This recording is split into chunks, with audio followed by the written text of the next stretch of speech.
not the rule of the mob. He really laid it out for the future. And Rachel, you've done a great job laying it out this morning. It's resist versus results. And that president standing up there saying, you elected me to nominate people that would be faithful to the Constitution. And finally, a politician who wasn't a politician before, was a businessman, delivered. He absolutely did. And he also laid out, listen, if you want rule of law, remember, that's what he ran on in the 2016 campaign. Sure. Rule of law versus rule of mob. And this week, the left really did a good job of showing what the mob looks like and what they're willing to do in terms of dirty tricks in politics, and also shouting down death threats to our members of Congress and really kind of tearing down our institutions. The president laid that out. I think that's the decision people are going to have to make in November. He did. I mean, the history, you cannot overstate the history of Brett Kavanaugh being appointed to the Supreme Court, but it was rooted in the president's willing to face that mob, take them head on, head first, and in doing so, inspired Mitch McConnell to do so. And then ultimately, as I mentioned a lot yesterday, even Susan Collins finally said, you know what, the Democrats in this mob has crossed the line. They've gone too far. Yeah. And that's why she had that great quote, which is, when you become too hysterical, fairness goes right out the door. You made this point last hour, so I like to steal your best points and use them as my own. They're yours. The reality is, for conservatives in Washington or elsewhere who've wanted a conservative court, wanted a court faithful to the Constitution, this truly is that moment. And no one thought it would be that businessman or Donald Trump, but it took someone who knew how to fight, as you've said, was willing to fight, didn't back away from a nominee who had been totally smeared, and ultimately, as a result, today it's the wrong camera size. 5-4 on the Supreme Court in favor of conservatives, and that means your Second Amendment rights are safe, your freedom of speech, your religious liberty, the rights of unborn children, things that people carry passionate about. This president delivered on. We should take a Sunday morning while you're sipping your coffee before you go to church to think about that fact. That is a huge victory for this country. That's right. I mean, if you look at what really the conservative think tanks, the Heritage Foundation, the Federalists have talked about, they all hark back to President Ronald Reagan and building a shining city on a hill. Well, if you look at the pieces of those puzzle, it is a conservative court, a strong military, a booming economy, a fair trade deal. He's delivered all of them. Yeah, it makes me wonder when I think about some of the Never Trumpers, and we all have them in our lives. What more do you want? He's really delivering. Never Trumpers seem to be what? Yeah. Never happy? They're never happy. Someone else who's not happy is Eric Holder. And here's what he had to say about Brett Kavanaugh's confirmation. He had to put a tweet out. It said, with the confirmation of Kavanaugh and the process which led to it and the treatment of Merrick Garland, the legitimacy of the Supreme Court can justifiably be questioned. The court must now prove through its work that it is worthy of the nation's trust. Very interesting. Already setting up the delegitimacy of the Supreme Court unless, Roberts or somebody else on the court votes the way the liberals want. Then we'll say it's legitimate. Look out for that. Pro tip. They're going to start pressuring Roberts, who they now see as the most moderate of the justices, the Chief Justice, to become the new Kennedy in the swing vote. We'll see what happens there. All you can do is nominate someone you think is good. We'll see what happens. And I just want to get in there, too. It's not isolated to Eric Holder, who, by the way, the former attorney general, you think would not go so strident on matters of legal fairness. But you've also got Dianne Feinstein, who was the ranking member on the Judiciary Committee, with similar statements challenging the legitimacy of the court that she just went through the process. We have one institution that Americans generally trust to be fair. It's our Supreme Court. But that's sort of the socialist thing. Tear down these institutions. Remember, I think it's important to note why Brett Kavanaugh's seat is so important to them, why this fight was so important to them, that they were willing to do just about anything to take him down. And that is because the left doesn't like to win or can't win on their ideas, on the power of their ideas and arguments. So they use the deep state and the courts to get what they can't do in the elections. And so with this vote being so crucial, that's why it was pivotal. And Andy McCarthy made that point as well. He joined us earlier on the program. This is what he had to say. The fact that they hold high-ranking positions doesn't mean that they're not part of the hard left. And the argument that they make doesn't make any sense. I mean, for example, I think the Justice Department is a legitimate institution. The fact that when Eric Holder was Deputy Attorney General, he used it to carry out the corrupt pardon of Mark Rich doesn't mean to me that there's something wrong with the Justice Department. It means to me there's something wrong with Eric Holder. So that's kind of the way politics works. That's right. Elections have consequences. Maybe Eric Holder is going to run for president. Well, he'll Well, we probably be in haven't Iowa that. or New Hampshire sometime soon, or South Carolina, I have no doubt. But the president's already dreaming about, I mean, maybe he wants Holder, but he's got a whole list of people that he says he's dreaming about running against. I'm dreaming of those candidates. I see those candidates before my eyes every night before I go to sleep. Sometimes while I'm sleeping, I love them so much. Cory Booker, Sleepy Joe Biden, who ran for president 2 or 3 times. Remember, he challenged me to a fight? I'd love that. That wouldn't last long. That would not last long. The only reason to vote Democrat is if you're tired of winning, right? Tired of winning. We want to win, win, win. You know, these midterms are hugely consequential for his agenda and for what Washington looks like for the next 2 years. But you can tell in his campaign style, he's almost ready to litigate the success of his last 2 years versus the resistance that he's faced. He didn't just mention Spartacus, which will be his nickname forever, and Cory Booker, but also he mentioned Pocahontas, Elizabeth Warren. Right. He said, I have more Native American blood in me than she does, daring her to take a DNA test, which will haunt her through the election until she does. No question about that. But he's so smart to lay out these wins because they really are significant. This is a presidency that has had, you know, the media pound on it non-stop. And so, you know, there's the Obama administration, I think, was a lot of hype. And this is a presidency built on solid ground, on results. So you can knock him for his style, but imagine Donald Trump without these wins. I mean, this is a presidency. You look at 51%. It's not about hype. It's totally about results. Yeah, because the media will never give him They'll credit. never give him credit. In fact, you know, on the failing New York Times this morning, just one little column about the confirmation, some pictures, but just, you know, if they really think it's important, they splash the whole headline with a headline of the confirmation. They got little itty bitty over here, 50 to 48, just a reminder that they're never cheering for him. They'll never be for him. He has to do it on his own. Well, you know who is for him is a lot of our viewers. We've got some of your comments coming in. But we're not going to give them to you just yet. That's a tease. That's a tease, and I'm going to give you some headlines, though. All right.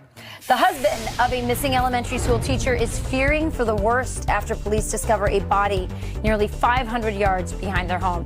Medical examiners in Maine will now determine whether or not it's 47-year-old Kristen Westra. She was reported missing on Monday after her husband noticed she left without her car or her cell phone.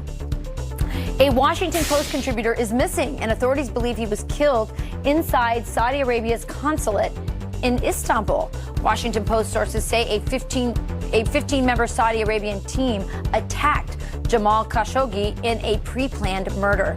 The Saudi Arabian journalist is a known critic of the country's leadership. The consulate is claiming that these claims are baseless. Secretary of State Mike Pompeo meeting with the South Korean President Moon Jae-in in just moments, or actually just moments ago. The top U.S. diplomat arriving in Seoul this morning following a visit to North Korea. Pompeo writing on Twitter, critical nuclear talks with Kim Jong-un are making progress. He'll wrap up his East Asia tour with a stop in China. And now, yes, thank you, Rachel. A look now at your Major League Baseball playoffs. Aaron Judge, all rise, powers the New York Yankees past the Red Sox. A ball and a strike, and Sanchez. High drive, way back, deep left center field. Goodbye. My goodness, Aaron Judge. Gary Sanchez also hit 2 home runs in that game. Judge and Sanchez leading the Yankees to a 6-2 win in Boston to knot the series at 1 game apiece. And Houston pitcher moving on to another game. Garrett Cole striking out 12 batters in a rout to a 3-1 win over the Cleveland Indians. And the Astros out of Houston, they're looking to close out the series tomorrow night. It is October. It is baseball, which means it's baseball, which means it's football, which means basketball is coming and hockey. It's a great moment to be a sports fan. Do you know I've never been to a professional baseball game ever? Whoa. I know. I think we now have a future segment for this Maybe show. we should do that. Pete, Rachel, and Griff go to Yankee Stadium. Well, let me tell you what's coming up next. Not baseball, but we do have David Bossie joining us with his biggest winners and losers from the Kavanaugh confirmation process. You don't want to miss it. Plus, Alexandria Ocasio-Cortez says there's a way to prevent more Justice Kavanaughs, and she says it's by getting rid of the Electoral College. Seriously, this is what socialists do.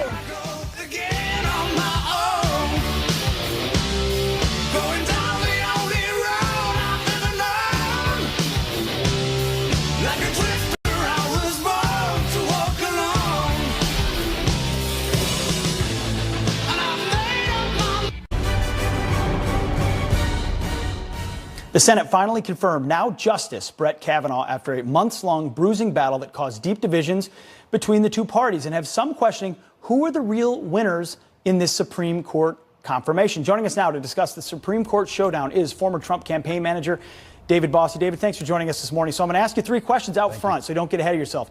Who won, who lost, and will the Never-Trumpers ever admit that this president has delivered on that agenda? So first, start, who won in this confirmation battle?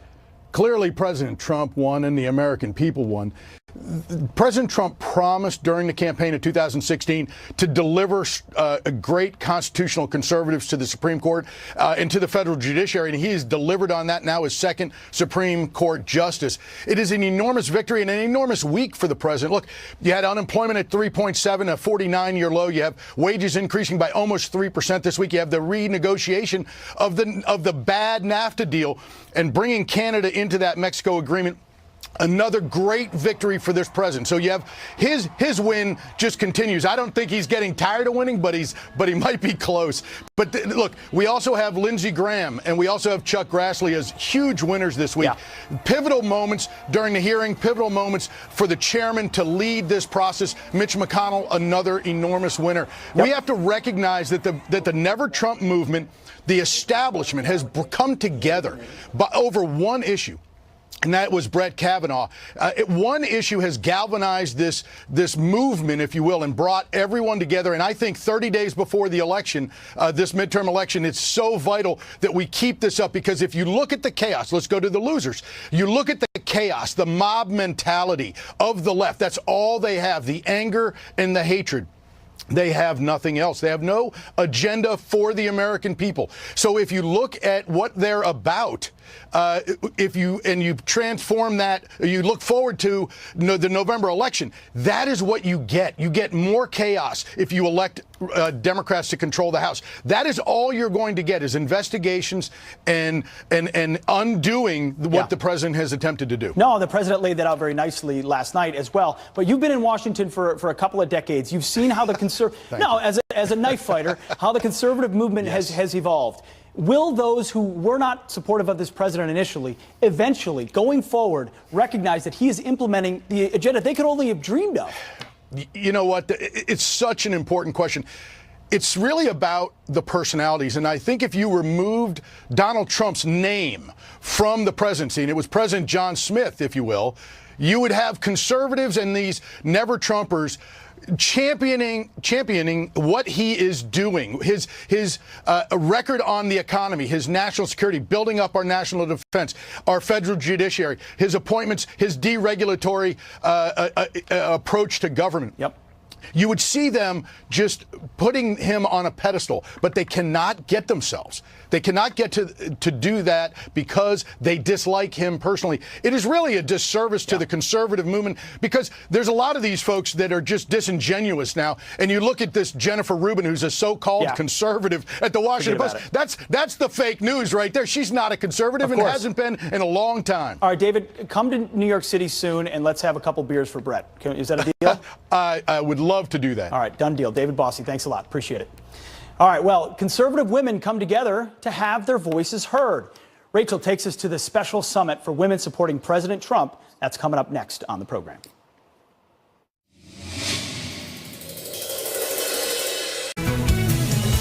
Time now for some quick headlines. Fox's Last Man Standing topping the ratings for a second straight week, pulling in more than 6 million viewers. The rebooted 7th season joining the network after getting canceled on ABC. And Sarah Sanders is making a surprise cameo on TV. The White House press secretary playing the target of a fake reporter's rant on the CBS show Murphy Brown. And happy 22nd birthday to Fox News Channel. It officially launched on this day in 1996. It began with Fox and Friends, a morning show, and Dave Bergosin, the floor director, was there that day. Wave to the camera. Come on in, wave to the camera. Right here. Dave. Wave. There we go. Hey, Dave. Dave came with the building, and we kept him ever since. That's right. But you said, Dave said this morning to us, and we had forgotten, at 6 a.m. on this very day, 22 years ago, this network went on station. Right, Dave? That's right. 22 years of winning. Well done, Dave. Well done, Dave. We salute you, brother. Nice job. All right. Conservative women from all around the country are gathering in Washington for the first ever Women for America First Summit in Washington, D.C. I had the opportunity to join some of these ladies and speak to them about why they support President Trump and his agenda. Take a look. We are at the Women for America First Summit put on by Women for Trump. These ladies are ready to fight. Their motto is heels on, gloves off. We're going to talk to some of them right now to find out why they are so on fire.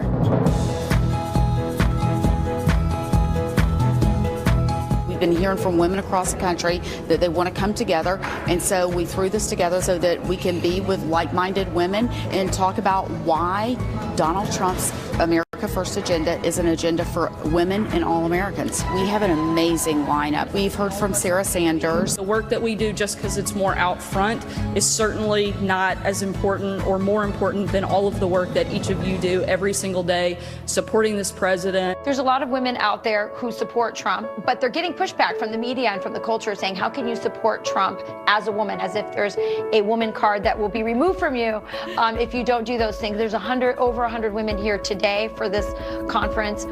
What do you say to people who believe that?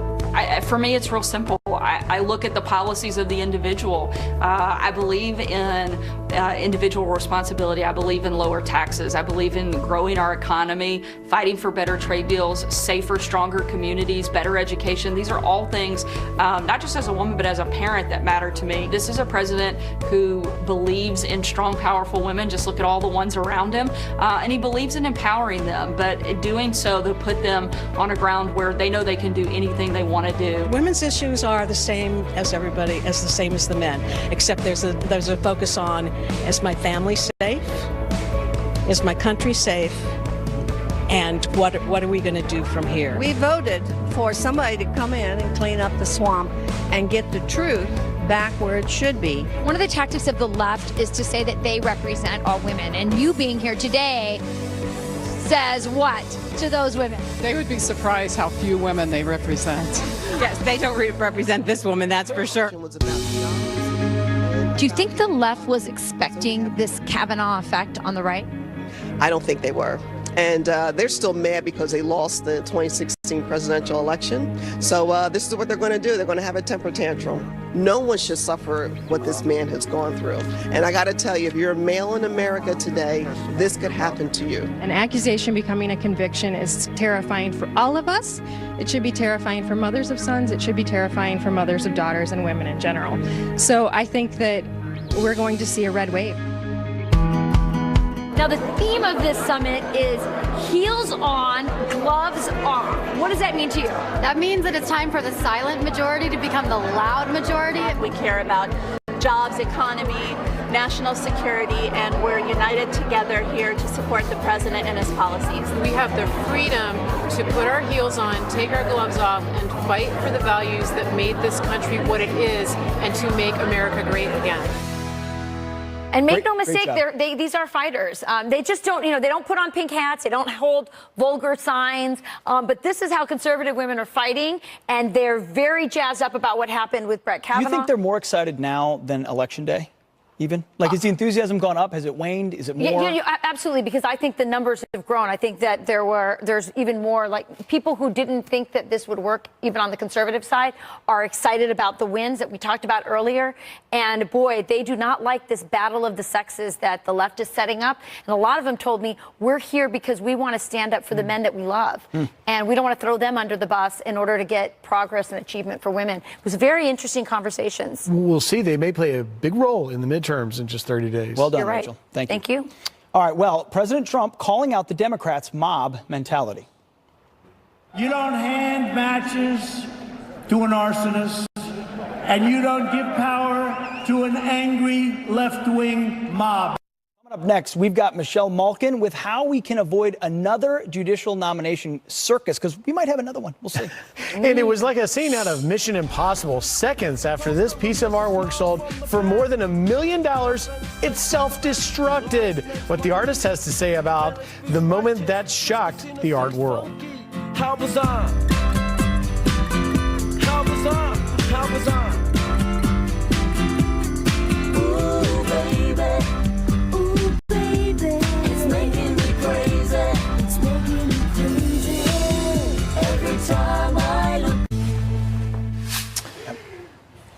right, you're looking at the shot of the morning there in Chapel Hill, North Carolina. That is Al's Burger Shack. TripAdvisor did the top 10 cheeseburgers in the nation. I happened to be taking my daughter to visit the University of North Carolina for colleges, and she said, Dad, the best cheeseburger, #1 in the country. It looks good. There's my daughter, and that burger right there, the one with the chili, that is Al Bauer's #1. That's Al right there. #1 cheeseburger in the country. #1. Can we do a road trip there? I'd love to go there. I would drive just to eat that cheeseburger again. I am legitimately jealous. Yeah. Truly. Was it the best cheeseburger you've ever had? It was. It was burger heaven. I mean, that looked burger that good. was so good. We got to find a way to get them on the program. By the way, next weekend. Your daughter's beautiful.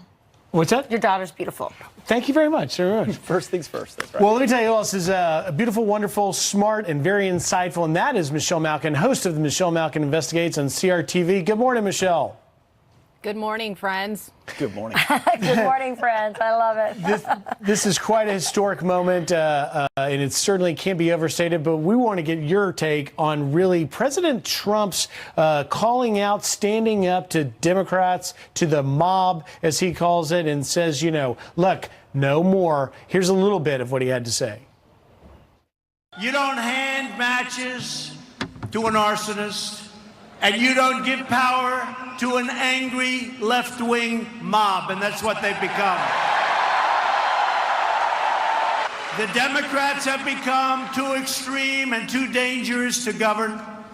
Republicans believe in the rule of law, not the rule of the mob. Michelle? That line was the line of the night. It was the line of the year.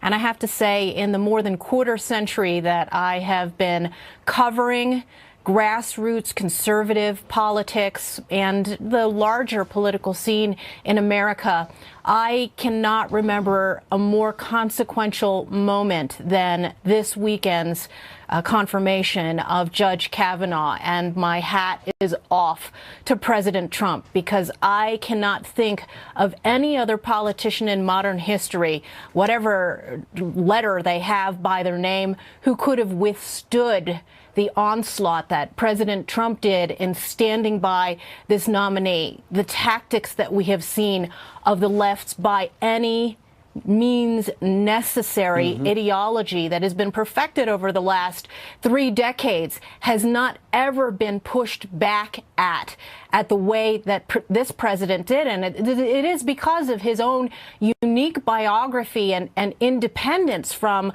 the Beltway establishment that allowed this moment to happen. Michelle, you've had your pulse on the base for so long. This is something that's always frustrating to you about Republicans, that they always crumble, that they always get weak-kneed when they hear sexist, homophobic, misogynist, racist. And you're right, this is a big moment. Do you think Republicans are learning from Donald Trump on how to fight? They better be. And I think that we saw some of the Beltway Senate Republicans more emboldened than we've ever seen them before.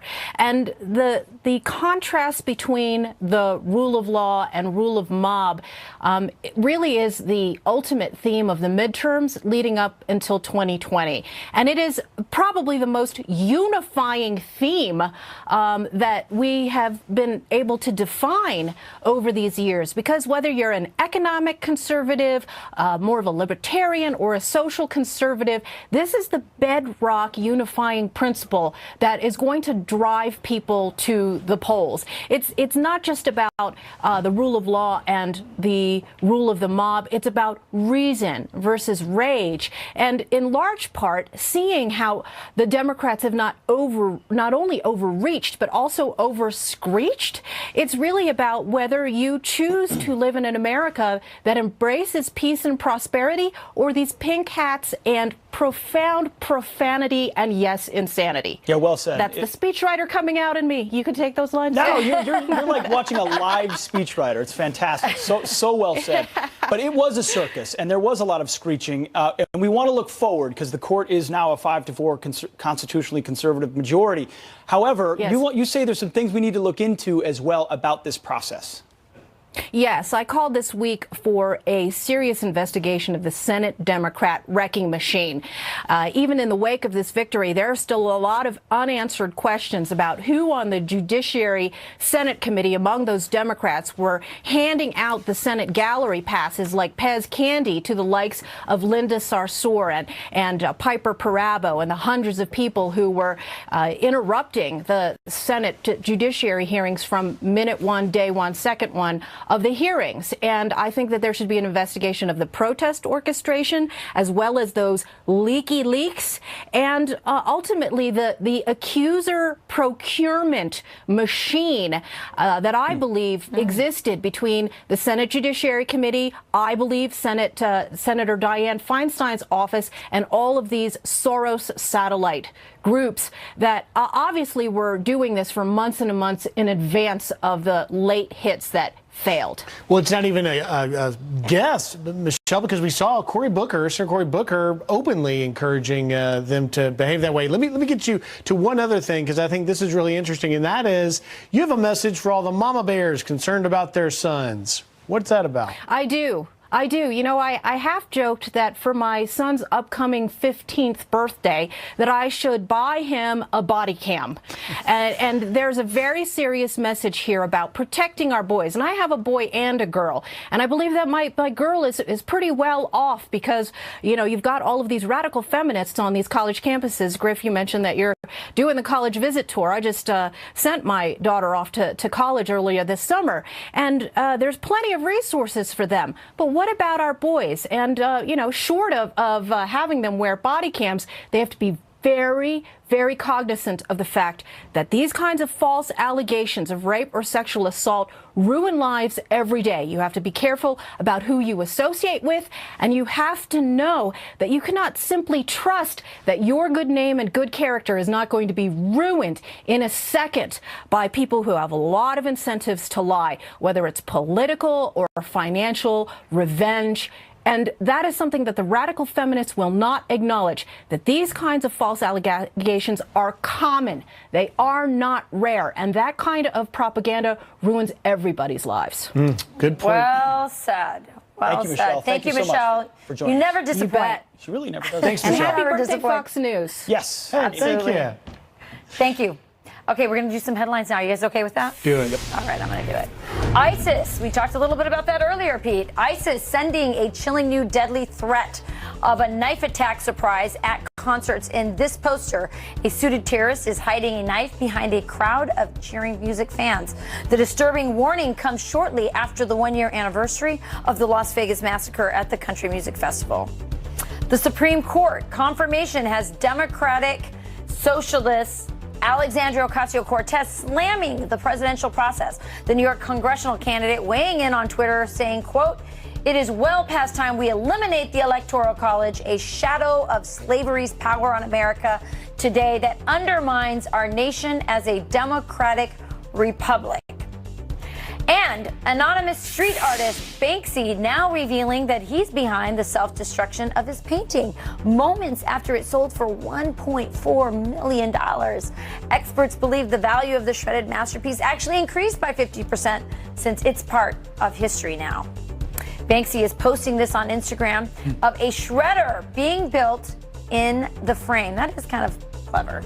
And those are your headlines. Who'd have thought of that? It's brilliant. Make it, then destroy it, then make more money. Go figure. Well done, sir. All right, Nancy Pelosi is not giving up in the fight against Justice Brett Kavanaugh. Wait until you hear her latest effort to resist. And do you know where your date stands on Justice Kavanaugh? A new Washington Post op-ed, oh, now I get it, says you should. If you go on a date, where does the person you're dating stand? You better ask them, what do they think about Brett Kavanaugh? We'll discuss just ahead. They used to do that on...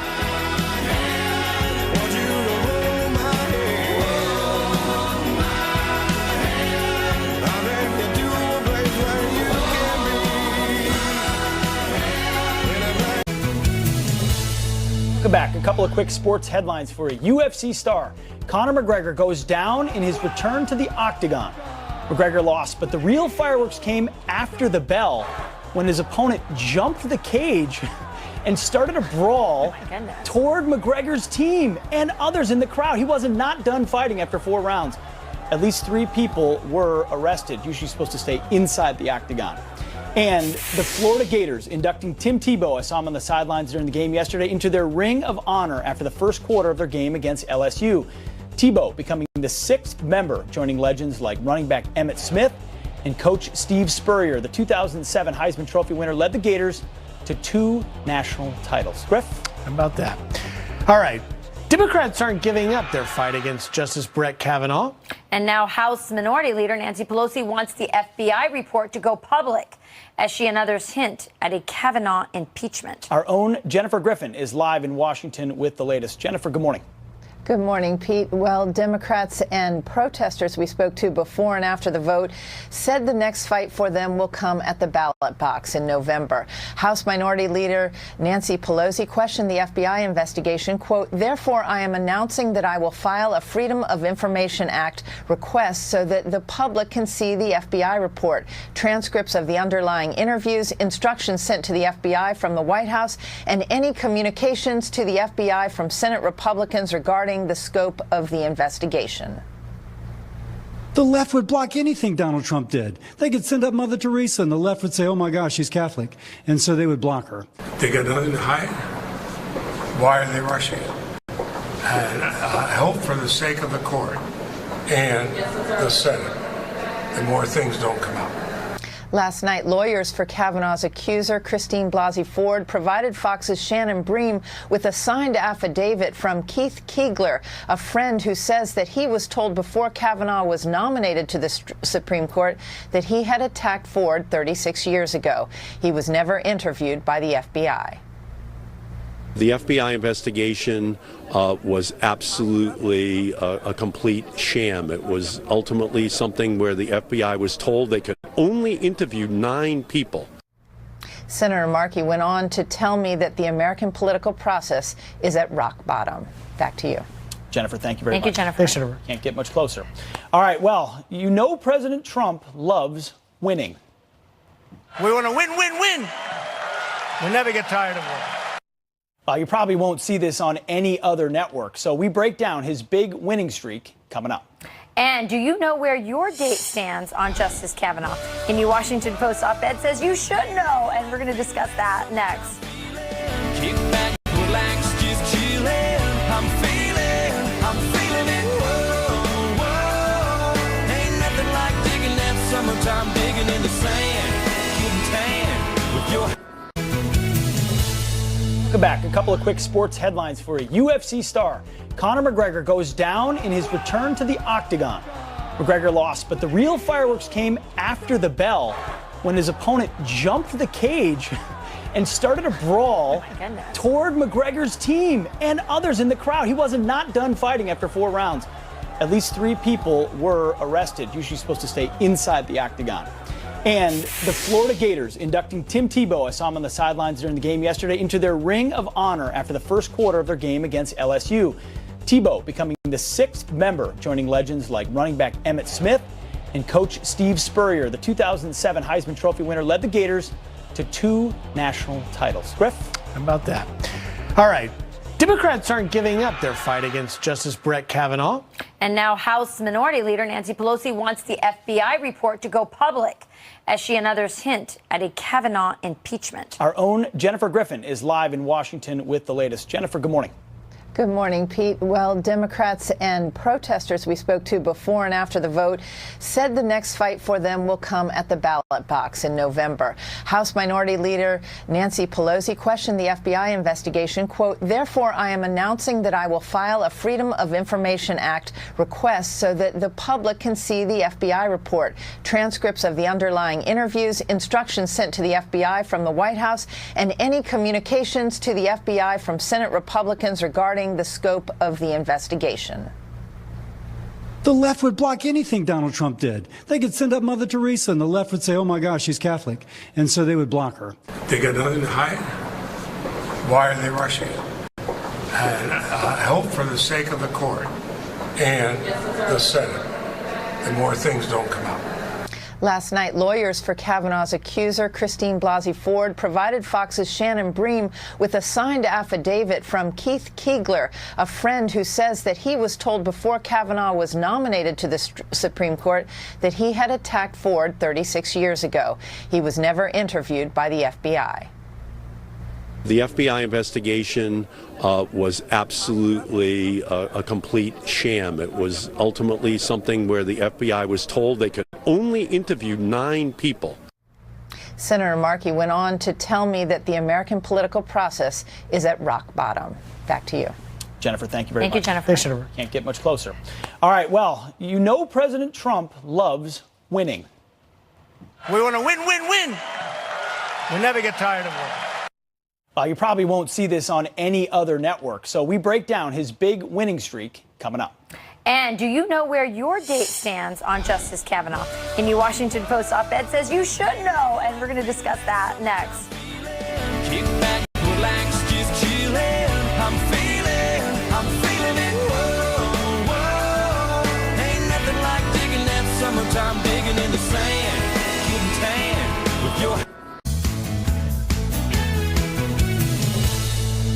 So I have to. It's too cold. Celebrating a series of fresh accomplishments, confirming a second justice to the Supreme Court, an economy on fire with the unemployment rate notching another record low, and minting a new trade deal with Canada and Mexico, just one of many of the list of winnings. Here to react is financial analyst Heather Zumaraga. Heather, good morning. How are you? Good morning. Good. If you look at the record low unemployment, 3.7%, it's the lowest it's been since 1969. The increase in wages, 2.8% increase in wages per year. And you look at the president, he was talking about it last night, and of course his rally. What do you make of this progress? We're only 2 years into this administration. You're right. We're at the lowest levels of unemployment since 1969. Manufacturing and construction jobs are on the rise. Wages are picking up at 2.8%, and it's only going to get better. So this is another win for President Trump, the 96th straight month of employment gains, making it a record. This is great. And you know, Heather, you come on in the mornings a lot. You and I talk in the hallways down in Washington, where I'm normally reporting, and we were talking about Kavanaugh. Now, of course, making history, Justice Brett Kavanaugh. How significant do you think this accomplishment is? Oh, I think it's a big accomplishment for President Trump. You couple that with the economic agenda of deregulation, tax cuts, and the fact that the market's near all-time highs. And this economy looks very good. This is a big win for President Trump heading into the midterm elections, and it will help Republicans. It will be a talking point. And I think corporate tax cuts from a financial perspective will continue to fuel stock prices higher and the economy higher as well. How high can this economy go? I mean, literally, you know, President Trump was joking about vote Democrat when you're tired of winning. But when we talk about how high it could go, no one's ever tired of winning. Where's the ceiling? Yeah, I think the beginning of tax cuts is just the foundation has been put in place for middle-income Americans on an individual side, as well as corporate tax cuts. You look at tax cuts 2.0 that may pass. Yeah. I don't think we'll get that passed before the midterms. But this is just the beginning of a long economic expansion. We're definitely in a bull market cycle, and it's not going to be over anytime soon. And Heather, I can't let you go unless I get to the news that wasn't really mentioned as much as it possibly should have been, and that is a new NAFTA deal now called the U.S.-Mexico-Canada Agreement. He renamed it, and he's got a new agreement. How significant is that? I applaud the USMCA deal. This gives U.S. dairy farmers better access to Canada. It also protects our auto workers. More car parts have to be made in North America now than ever before, and 40% of a car has to be made by workers making at least $16 an hour. That means that we're protecting U.S. manufacturing jobs from being shipped to Mexico because of cheap labor. So this deal will make the U.S. A manufacturing powerhouse once again. Wow, it's going to be something to watch. All right, Heather Zumaraga, thank you very much. Have a great Sunday. Good to see you. All right, Cory Booker and Joe Biden. Guess what? President Trump is dreaming about them. He explains why. That's coming up. And the Army needs new recruits, so we're getting put through basic training on Fox Square to show you what it's like. There they are. That's the Army. Oh, there's Pete. Okay, got it. Oh, we doing it? Oh, we're doing it? Play hard, keep partying like it's your job. Work hard, play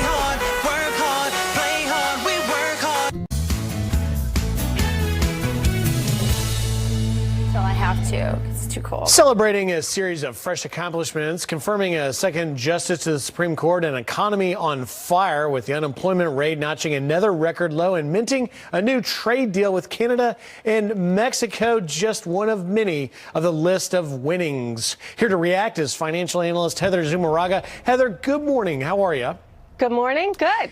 If you look at the record low unemployment, 3.7%, it's the lowest it's been since 1969. The increase in wages, 2.8% increase in wages per year. And you look at the president, he was talking about it last night, and of course his rally. What do you make of this progress? We're only 2 years into this administration. You're right. We're at the lowest levels of unemployment since 1969. Manufacturing and construction jobs are on the rise. Wages are picking up at 2.8%, and it's only going to get better. So this is another win for President Trump, the 96th straight month of employment gains, making it a record. This is great. And you know, Heather, you come on in the mornings a lot. You and I talk in the hallways down in Washington, where I'm normally reporting, and we were talking about Kavanaugh. Now, of course, making history, Justice Brett Kavanaugh. How significant do you think this accomplishment is? Oh, I think it's a big accomplishment for President Trump. You couple that with the economic agenda of deregulation, tax cuts, and the fact that the market's near all-time highs. And this economy looks very good. This is a big win for President Trump heading into the midterm elections, and it will help Republicans. It will be a talking point. And I think corporate tax cuts from a financial perspective will continue to fuel stock prices higher and the economy higher as well. How high can this economy go? I mean, literally, you know, President Trump was joking about vote Democrat when you're tired of winning. But when we talk about how high it could go, no one's ever tired of winning. Where's the ceiling? Yeah, I think the beginning of tax cuts is just the foundation has been put in place for middle-income Americans on an individual side, as well as corporate tax cuts. You look at tax cuts 2.0 that may pass. Yeah. I don't think we'll get that passed before the midterms. But this is just the beginning of a long economic expansion. We're definitely in a bull market cycle, and it's not going to be over anytime soon. And Heather, I can't let you go unless I get to the news that wasn't really mentioned as much as it possibly should have been, and that is a new NAFTA deal now called the U.S.-Mexico-Canada Agreement. He renamed it, and he's got a new agreement. How significant is that? I applaud the USMCA deal. This gives U.S. dairy farmers better access to Canada. It also protects our auto workers. More car parts have to be made in North America now than ever before, and 40% of a car has to be made by workers making at least $16 an hour. That means that we're protecting U.S. manufacturing jobs from being shipped to Mexico because of cheap labor. So this deal will make the U.S. A manufacturing powerhouse once again. Wow, it's going to be something to watch. All right, Heather Zumarraga, thank you very much. Have a great Sunday. Good to see you. All right, Cory Booker and Joe Biden. Guess what? President Trump is dreaming about them. He explains why. That's coming up. And the Army needs new recruits, so we're getting put through basic training on Fox Square to show you what it's like. There they are. That's the Army. Oh, there's Pete. Okay, got it. Oh, we doing it? Oh, we're doing it?